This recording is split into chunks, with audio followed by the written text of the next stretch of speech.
Alright, in this video I'm going to be getting rid of that long antenna that's on top of the Ram Promaster City there. Replace it with this little stubby 4-inch antenna.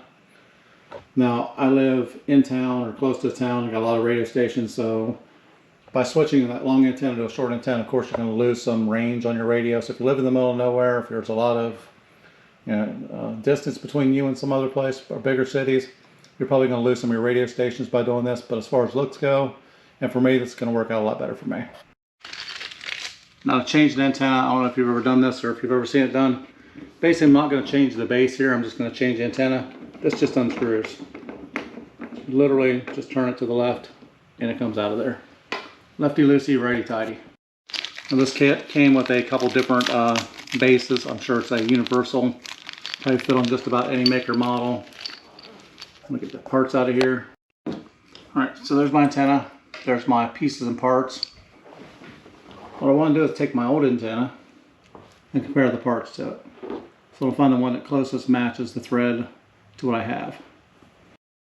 So once I think I have the thread that belongs in here, what I'm going to do is just unscrew it from this little antenna. I'm going to hand screw it in top of here and make sure it works. I'm not going to force it. If it doesn't go right in, you've got the wrong thread pitch. So since the last one didn't go in easily, I'm going to grab another one.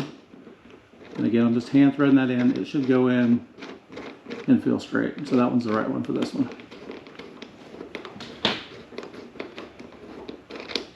I'll take my antenna. There's a part with a flat head on it. If you want, you can actually screw that into the antenna and tighten it up. Again, I'm just going to hand tighten it in there anyhow. Should go till it stops. Just screw this back on without the washer on it. The factory antenna didn't have a washer on it anyhow. That could just be for a different application. Again, that's a universal fit. As you can see, it slides down over top of that. So it's going to make a good seal on top of it. No matter what, the ring's going to come down and wash off of it. That's all there is to replacing the antenna. So to me, I like that look much better than the giant antenna sticking up off the roof. Not to mention, as you can see, my garage door behind there. The other one, every time I came in the garage, I caught the garage door with the antenna. So eventually I was going to probably rip it off anyhow.